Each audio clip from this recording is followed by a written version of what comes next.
Lotus is one of the most storied names in motorsports, but it just seems like their road cars aren't discussed very often by enthusiasts, unless you're Todd. And all of a sudden, that's changed. Have you noticed? Lotus is back in the news, and Lotus is back on the minds of car enthusiasts. The order books are full. There's a backlog of people waiting on cars. That's never happened in Lotus. I find it fascinating that that's the case. Part of it is the amazing poster child looks that this Emira has, but it's beyond that because the Emira is a refining of the cars that came before. You know, the things that make the Emira enticing never really went away. But this car wouldn't be possible without the Evora and the Elise. Great cars, great roads, and all the reasons we love to drive. Road trips, comparisons, test drives, and podcasts. This is Everyday Driver.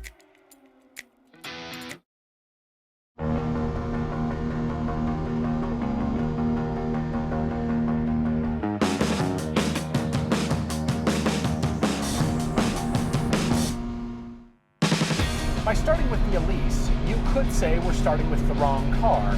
You could say that there's so many decades of Lotuses that existed before the Elise, and you're right, it's not the first car, but it is the first car for both of us that opened our eyes to the term handling feel.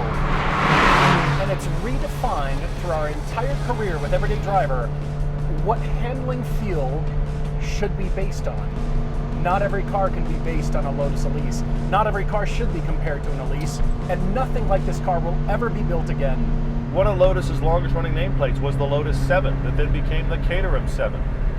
But its second longest running nameplate is actually this Elise. This car was made for 25 years.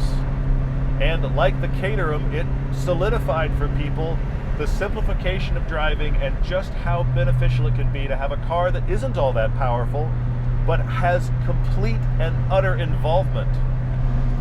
Now with this car, Lotus pioneers and establishes the extruded bonded aluminum chassis that is the core, the skeleton of this car, that is incredibly light and allows them to maintain lightness through the entire experience.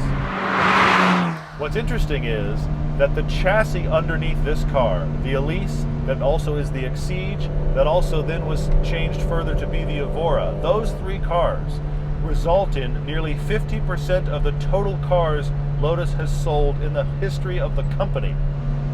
Now, unlike a Caterham, this has a roof, this hardtop or soft top. It does have air conditioning. You can drive it around all the time with less sacrifice than an open-top Caterham provides. But for most people, this is far too much. The Elise is the car you buy because the Miata is far too nice for you. I don't have to sell this car to you. I don't have to convince you, because if you know that you're getting an Elise, you're just going to get one. There's nothing else really like it. I forget. I think Todd forgets. Every time you get in, it can't possibly feel like this. You can't possibly sample the asphalt like an Elise does. Because this car is so light and so small, there's no reason to have hydraulic assist in the steering. You connect that up with this car that in every other way is incredibly light and involving, and there is a very special, once-in-a-lifetime feeling about a Lotus Elise. Paul has sometimes argued that it's too much because little tiny surface imperfections, changes in the style of pavement, all of that is very evident in the wheel of a Lotus Elise. You're going to think something is wrong with my suspension, or the alignment's off, or a tire's out of balance or something, and no, that is handling feel, that is the road. What's interesting is that when it comes out, it solidifies for so many people one of the only things they knew about the Lotus brand, which was simplify and add lightness. This is very simple, and it is also very light. Nearly 500 pounds lighter than a Mazda Miata, more than 1,000 pounds less than the other two cars we brought. It weighs 1,000 pounds less than a Porsche Cayman. So what I marvel about Lotus is they've always been thinking in terms of lightweighting a car, but they've never jumped to truly exotic materials to chase something they already knew they could achieve with bonded aluminum. What a brilliant little car. It's just so dang good. You can just hang on to your speed and wave goodbye to everyone. But this is the car that kind of taught us how to drive. The dynamics of the Elise are what translate to just about every other car. Because if you screw up in an Elise, it will never forgive you. The Elise is a constant driving instructor. It takes only what you gave it. If you gave it a stupid input, it will give you a stupid response. What's very interesting is when it's about to all go wrong, the steering feel really goes away. You do not want the steering on the Elise to go mute. This is a car with 60% of its weight over the rear, like the others that we brought here. If you don't weight the front properly in a corner, it will understeer. There's a delicacy to every one of the inputs because nothing has to be forced. This doesn't have that immediate precision because you're feeling a little bit of the roll of the suspension, you're feeling the tires, but then once you do, it's like you've tasted steak or chocolate or wine or garlic or French fries or any of your favorite foods. It's like you've tasted it for the first time. The Elise is automotive sorbet. It cleanses your palate. You get back in anything else and you can't help but think, I kind of want to be back in the Elise because of how much fun it is through corners. The Elise is the best ambassador Lotus has ever had because if you're used to driving anything else and you get in this, you will suddenly understand why Lotus is different and what they've been going after. At this point in time, with the advent of technology in cars, with how capable they are and how distant they've gone from handling feel, from being an Elise, from being this, I am no longer driving a car. I'm driving an automotive emotion. It just happens to be painted yellow and it makes a funny noise and it rattles and it creaks and it makes me grin every single time. There is no chance you are going to win an argument in a Lotus Elise about how cool your car is. It doesn't have enough power, the stats aren't good enough. This is a car that loses in every stat discussion. 190 horsepower is nothing to brag about. It's actually kind of embarrassing. And you show up at a Cars and Coffee in one of these, or people ask about it at a gas station, or somebody says, cool car, how fast is it? You're always going to have to brace yourself. Most performance cars have 400 to 800 horsepower. So this is kind of a joke.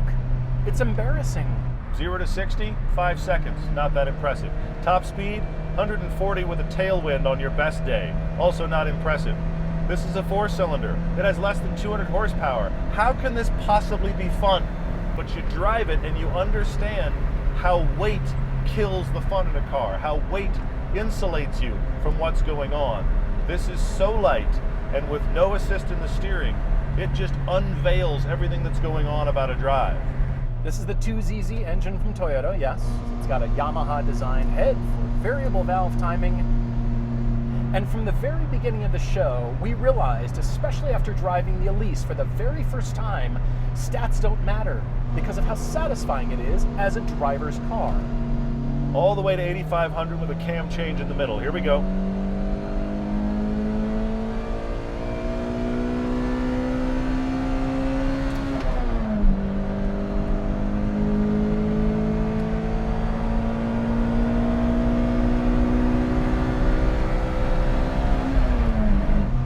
Towing is brilliant. It's very easy. It does one thing really well, but it does it so well you forget about everything else that I don't love. Sure, it revs to 8,500, but you feel like you're wearing the engine, and the buzz will not stop. There's constant vibration, there's constant noise. I want it to feel robust. 80,000 miles on it, things rattle and it's noisy and it even has the hard top on it. But you cannot discount the comforts of life. You can't discount the livability. In my opinion, this car is not livable on a daily basis. I know Todd will say otherwise. I enjoy it completely anytime I drive it, and I've taken it through all conditions imaginable. I have to yell for you to hear me. There is a lot going on in here. When I take road trips, I wear noise-canceling headphones. This is a car that requires a lot of sacrifice to enjoy. But watch our trip to South Dakota, where I did 2,000 miles in this through some amazing roads, while Paul was in the comfort of a Corvette C8. This is a car where you just have to set your mind to it and go, I want to drive that no matter what. I continue to marvel at this car and how Todd has treated it.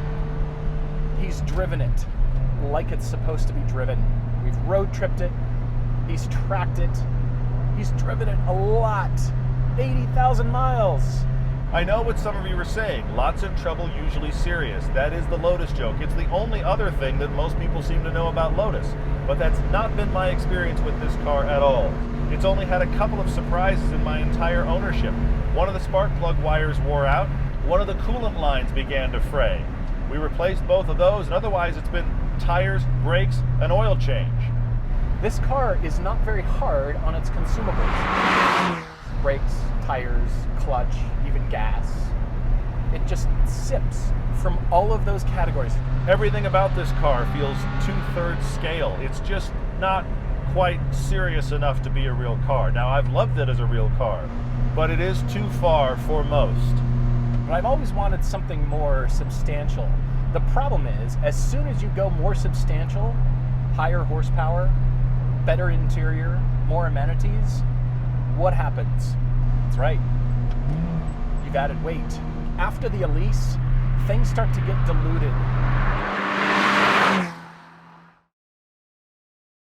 Everyday Driver is brought to you by PowerStop. Brake upgrades made easy.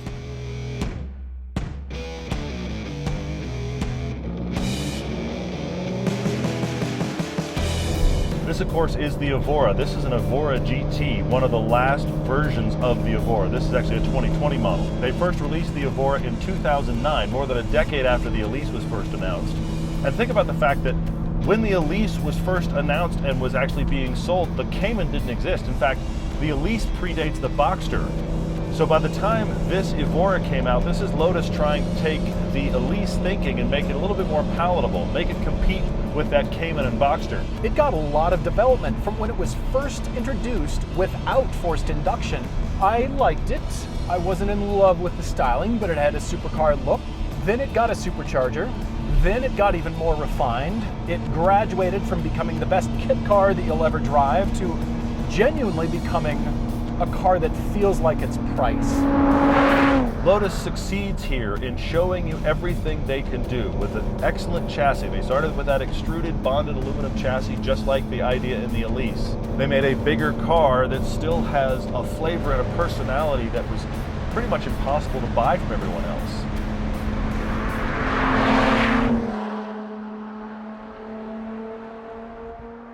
Lotus is a chassis company. They're engineers first. They're concerned about the driving feel.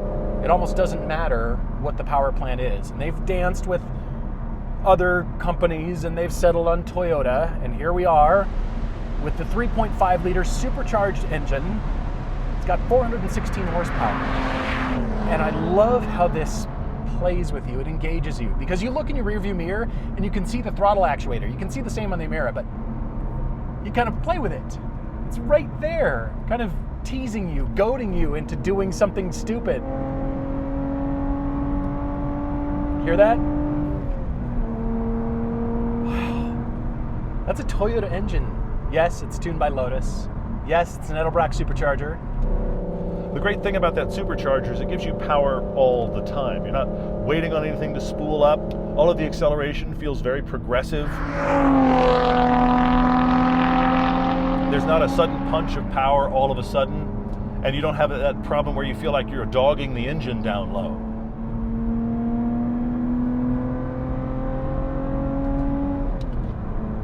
Cannot rush the shifter. There's no slam shifting this. There's no trying to figure out how quickly you can make the transition.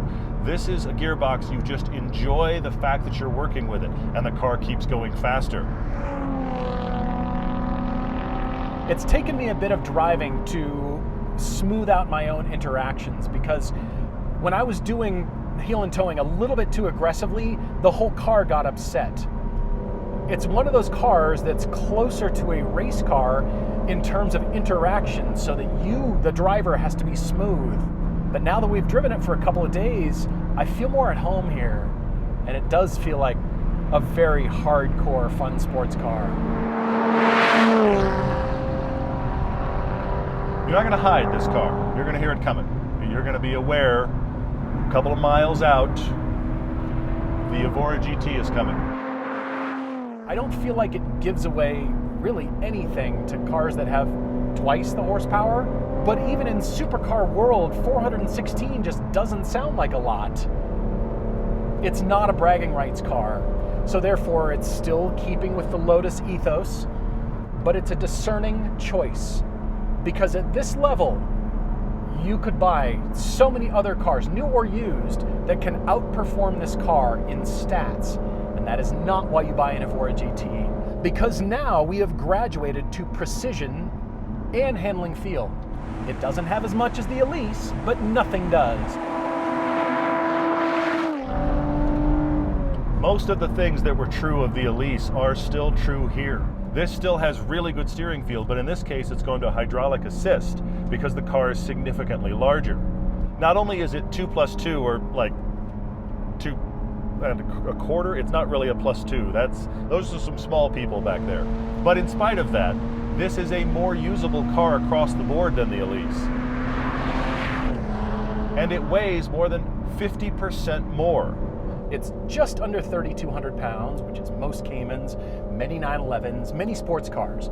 I think 3,000 is really the sweet spot for modern cars because they've got a lot of tech, airbags, wiring harnesses, heavier seats, a lot of stuff that the Elise can never have, but it still feels really lightweight. The directional changes and how this is constantly on its toes, it has such a great feel to it.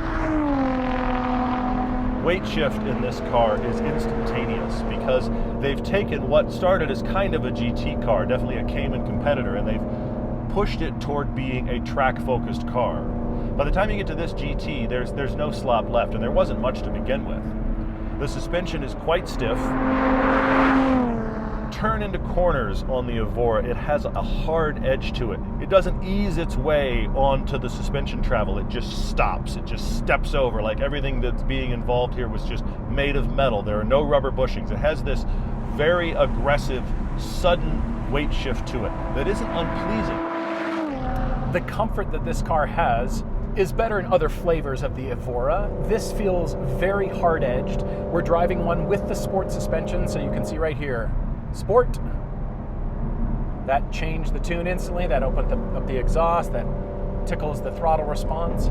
Every time you move the steering wheel and you turn into a corner, that's what reminds you that this is why you bought the Evora. It upsets the car if you don't get it perfect. There's no forgiveness with the Evora GT. On one hand, I kind of like that because it requires me to be better. But on the other hand, I have to be perfect all the time. Sorry, I went quiet for a minute, just enjoying the fact that this car is so focused.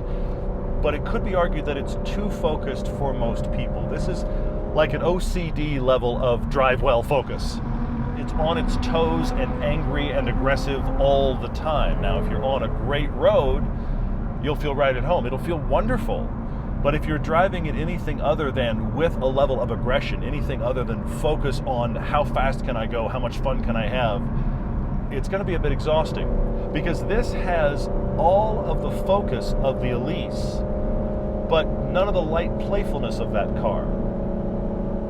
This one's always on. It's always at attention. When you get it right, it's really rewarding, but you got to really work to get it right. I really, really like this car, but I can't bring myself to saying it's the one I really, really want. Out of all three of these, we're not there yet. This is just a razor. It is so intent on making a perfect cut through every corner, just scalpeling my way down a back road. The interactions are so analog.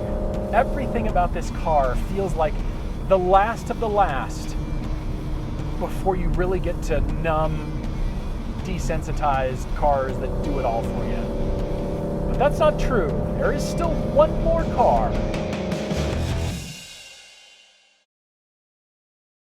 Everyday Driver is brought to you by Griot's Garage. Use the code DRIVER10 for 10% off your order.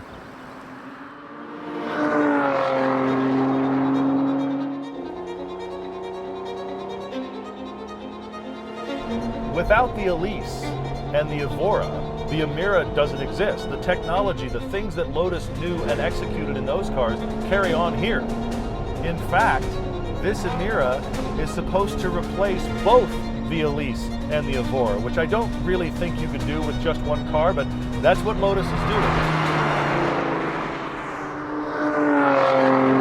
It is a heavier car than the Elise. I felt like at first this was a heavy car until I double-checked the stats on that Evora and discovered they're within about 50 pounds of each other. I mean, you would think that the subsequent version of the car should always have more power. That's not the case. This only makes 400 horsepower, right? That Evora GT makes 416. 310 pound-feet of torque on this. It's not slow. This is still the 3.5-liter V6 with an Edelbrock supercharger with that cool throttle actuator that is teasing you in your rearview mirror right back there. Super cool. Still got that great whooshy supercharging kind of power. But since they're focused on the chassis, they have claimed a lot new about this particular chassis. Certainly it's built in a new factory, which is great. It is, in many ways, a refinement of everything that worked on the Evora. To begin with, this Emira is the first edition. That means it's not designed to be the most hardcore version they can make out of this car. In fact, Lotus didn't want the Emira compared to the Evora GT. I own the car, so we did it. But Lotus claims that this is done by 2027. No more Emiras to be built after that. It'll go EV, it'll do whatever Lotus decides to do. That means this will not have the same gestation period as the Evora got. It will not have the same length of time to develop and become a better car. So you could say this is the wrong comparison because we're testing the best Evora that the Evora could ever get. We don't know if this is the best Emira that Lotus will ever build. There may be another version past this. There may be a GT. The progression of the Evora suggests that this car will grow into a more aggressive version, but this is all we have for now, and it is kind of evolution and revelation all in one, because there are things about it that are just slightly tweaked from cars before, and there's things that are totally rethought. It makes its power and sounds very different than any V6 that I've heard. It whooshes its way to very smooth power. It gives this car a very delightful characteristic. There's good, usable power always available, no matter what your right foot needs to do. I know there are those of you that are saying it's impossible for a car with 400 horsepower to be enough. Where is 800? Where is 1,000? I don't think you're using that, honestly. Horsepower numbers cannot be compared because it really depends on how the car develops its power. And this one is just that seamless, that giant whoosh, that shove in the back. Some have complained that it only revs to 6,800 RPM. Well, the Evora barely revved any higher than that, and why are we obsessed with how high that number can get? If there's power where you need it, who cares how high it stops? It's easy to work with. It feels naturally aspirated. It's just more. This is the stock exhaust. Some people are talking about it needs to be louder. You need to take away the third cat like you did on the Evora. Are you having trouble hearing this exhaust? It sounds phenomenal in sport mode. And I hear it just fine, thank you. And the shove of power. It's not like you suddenly find the power. It's always been there. It's just that glorious shove. One of the interesting things about the manual transmission here is the actual gear ratios themselves. I'm not going to give you those numbers. The point I want to make here is you will use the first 3 gears a lot in normal driving. 0 to around 30 is first gear. 30 to almost 70 miles an hour is second gear. And by 100, you've got to be out of third into fourth. So while you can shove this, I'll show you, all the way over to 6th, and then it's just wind and tire noise, and there's not a ton of that. But when you want to enjoy the drive, those bottom 3 gears are appropriately spaced that you're actually going to use them, which is crazy. The shifter still feels very purposeful. You still have to show it who's boss. But there's just a slight refinement to it that doesn't mean it's muted, it just means it shifts easily. It makes you want to use it even more. You don't have to fight it. Ha ha ha! See? It can be done. This is the touring suspension. It is slightly softer spring rates than the sports suspension, but both of these cars do not have adjustable dampers. I do appreciate modern technology that will change suspension settings, but what I love about the Emira is that it's a modern car, it's got the right balance between sport and touring, but yet it's just the whole car is one setting. The sport is very hard-edged, and we both agreed how good it was, but it's almost a little too hardcore all the time.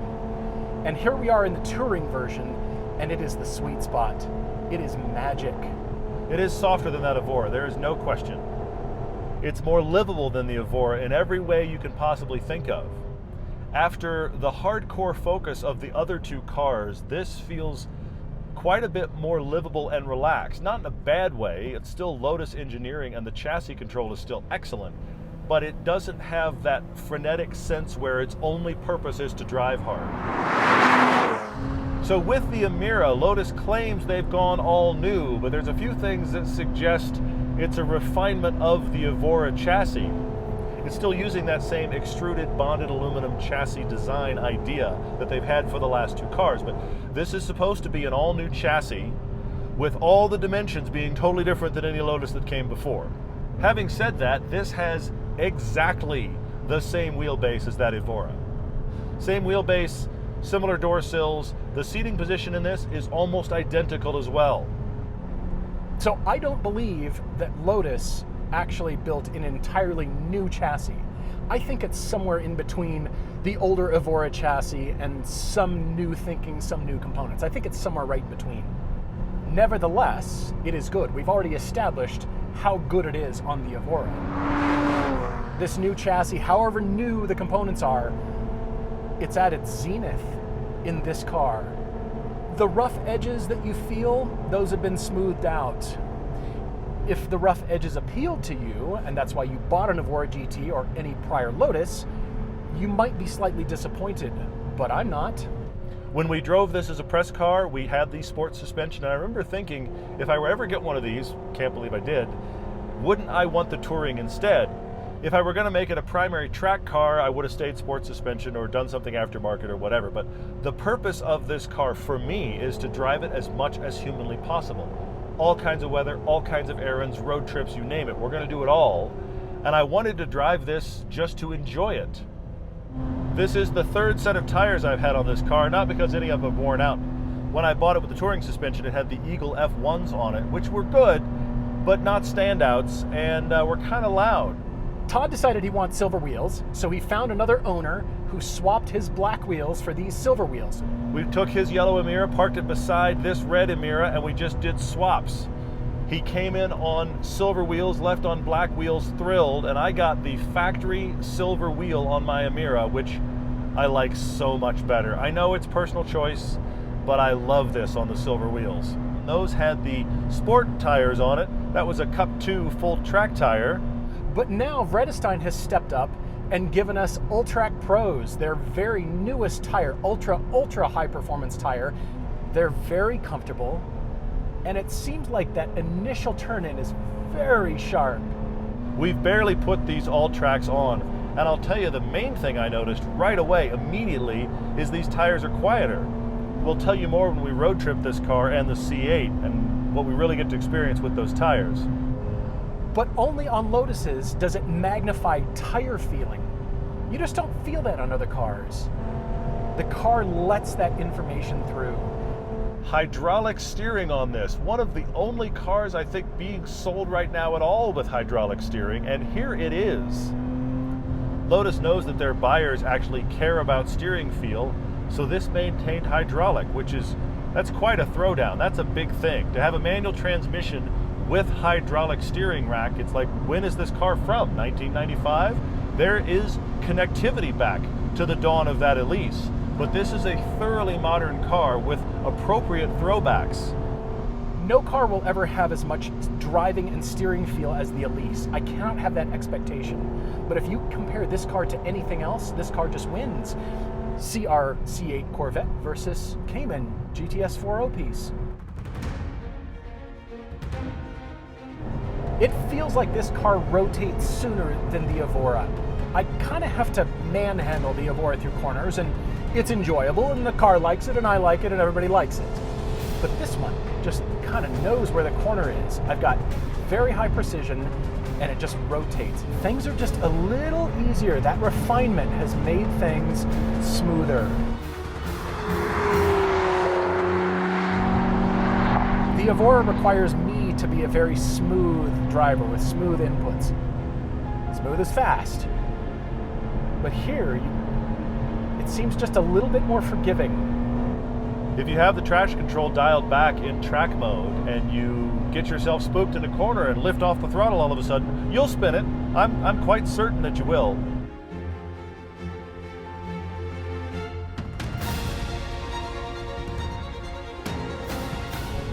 It feels more complete to me than adding adjustable suspension, adding different electronic components to change the character of a car. Yes, there's a sports setting, and yes, that does take care of it with traction control and throttle inputs, and it's easy to drive smooth and fast. That makes the whole experience faster.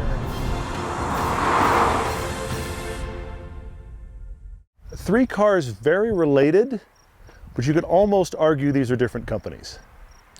You could, but I can show you the relationship between the Elise and the Evora. Okay. This feels a lot different to my eye, and I just keep telling you, I think this is so pretty from every angle, and I have to compliment you, the silver wheels really do bring out the color. It helps, doesn't it? And the design too. Yes, I know some of you love black wheels. I get it. I really prefer silver wheels, and I really believed when I got this car with black wheels, it would look better with silver.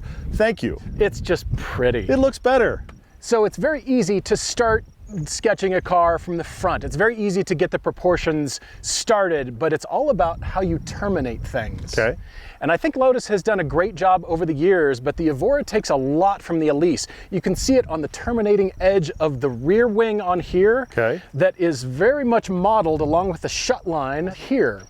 The thing about the Elise is the two big influences for the styling on that were the Ferrari Dino and the 308, and you can definitely see it there. We've driven this car a lot for the show, and every time I get in for the first time, I feel like that's an accomplishment in and of itself. Just getting in without a chiropractor on standby. But once you're in, it's glorious. I know you don't believe me, but this really is a comfortable car once you're in. The driver has almost 60% of the passenger space. The passenger is crowded here. You better like your passenger because you will be shoulder to shoulder with them if they're an adult. The seats, frankly, look uncomfortable. They don't look like nearly enough, and they are surprisingly great to sit in, even for long distances. In fact, I've gotten out of this car after hours in it and been more comfortable than a lot of other much nicer cars. The interior is just extruded aluminum. You can see exposed bolts and rivets, and that is part of the charm. Unassisted steering, an air conditioner that barely blows cool air. Once you're sitting here, there's plenty of space. That's all that matters. A lot of emotion going on the side of this car. It's almost too much for the scale of the car.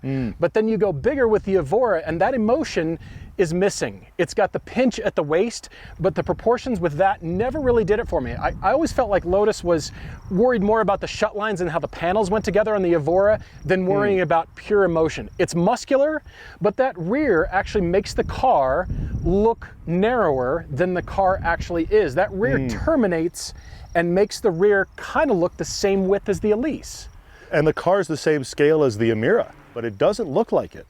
If you're accepting the stark reality of an Elise, you climb into this expecting that you'll be fine. If you expect the niceties that you get when buying a Cayman, or frankly, even a Miata, and you step into this, it feels a little piecemeal inside. It all works very well, but it feels like somebody building the ultimate track car, not somebody building a cohesive interior. The IP is very much centered around the driver. The only giveaway is that it's got the double DIN, which means you could install any kind of nav system, any kind of stereo here that you want, but it looks like that's what you did. But I do appreciate knobs and buttons. They're kind of buried down here. It does seem a little bit like an afterthought, but I do like the shapes here, and the IP is low enough that I see more of the front of this car than I do in the Emira. A couple of surprises for me having the Evora with the Emira. When I didn't have them back to back, I was convinced I was sitting higher in the Emira, and that's simply not true. Now, these seats are far more supportive. These are far better seats for aggressive driving. These are definitely better seats for track driving, but this is a much simpler seat than the attempt by the Emira to make a more daily car. Now, this is a wider track slightly on the Emira, but you'll notice the taillights and the headlights are all the way at the exterior corners of the car. And you can see here something that Lotus established with their supercar, the Evora, and it makes the car look wider. It's got a wider stance to it. But look at how all those lines come around this car and wrap and terminate. You want it to almost terminate at the center line, so it gives that nice symmetry. There's a purity about it, but there's still a lot of the emotion back on the side, the vents on the side of the car. There's still a lot going on, but the proportions and the full surfaces just make it pretty. The interior is on point, and that's because of its simplicity. They've introduced technology, and because of their partnership with Geely, you'll notice better switchgear on the center stack. It looks like it's bespoke to the car. It's got Apple CarPlay, but even if you don't have Apple CarPlay on or Android, the graphics are simple and clean and very readable. And it's almost like Lotus realizes we've got to have a screen, but I'm just going to give you the basics. I don't need to overload you, because if you're looking at the screen in an Emira, you've missed the point entirely.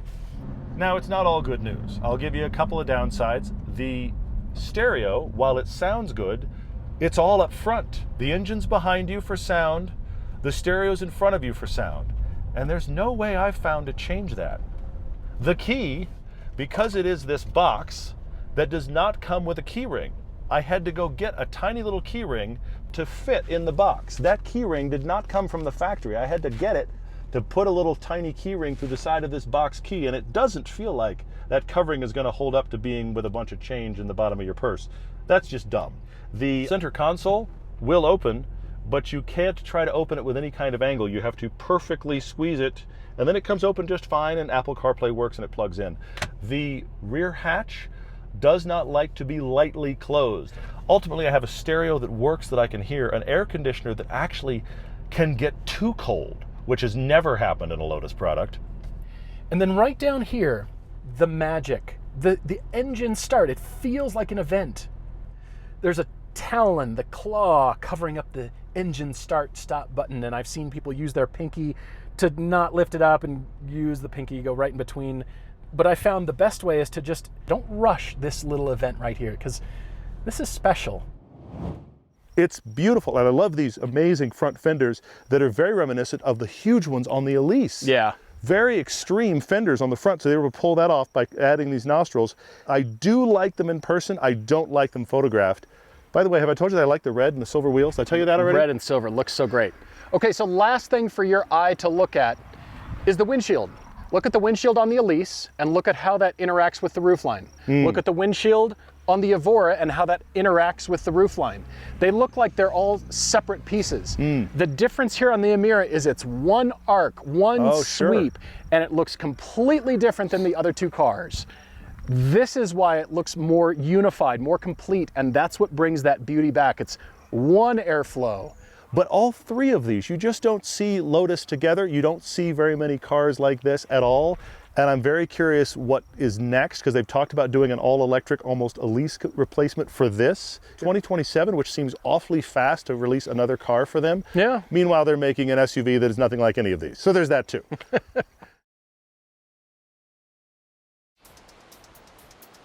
Normally we pick favorites. But I feel like these are three different cars from the same manufacturer at different price points, and we all know and have said in reviews prior that we love driving all of them. So I feel like favorites is the wrong approach. In no way do we need to sell you any of these cars.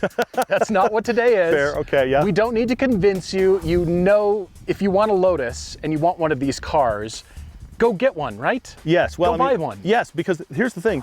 The Elise is running roughly 40 grand right now. The Evoras are running all kinds of price points. They start as low as 40 if you get the really early ones. Ones like that are running about 75, 80.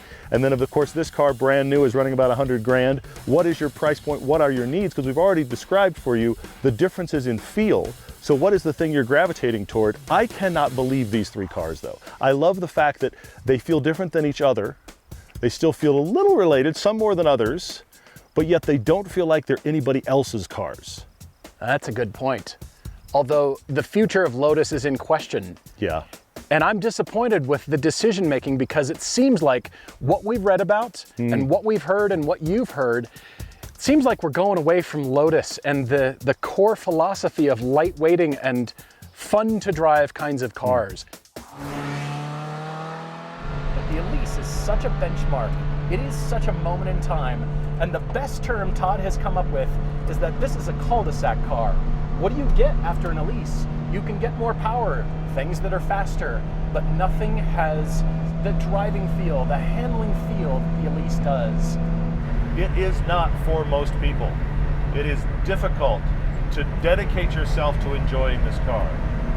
But every time I drive this, as long as I've even owned it and driven it cross country, I am aware that this car is one of a kind. It is unique in the market.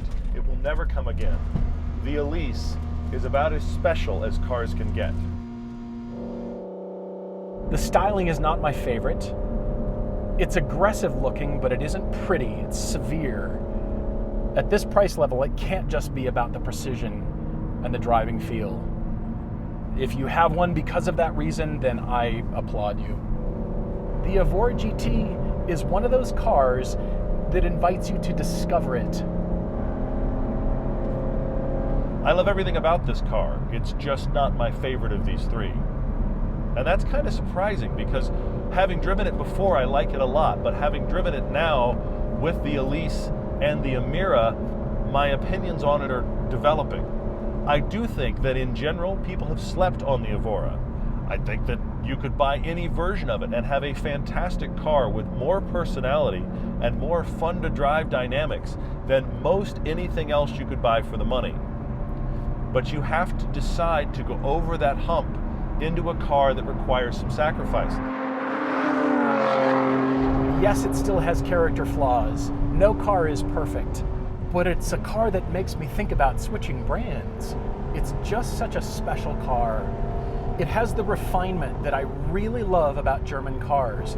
For all future sports cars, every manufacturer is going to be hard-pressed to live up to what this can do, especially at the price. This has some Lotus magic about it. It doesn't feel like a Porsche product. It doesn't feel like the other two Loti that we have. It feels like its own thing. Will this be revised further? I hope so. But in this current first edition form, it's usable, it's comfortable, but it still has something special about it. And to have a car that feels special and like an occasion without being a torture chamber you have to suffer for is a new accomplishment for Lotus.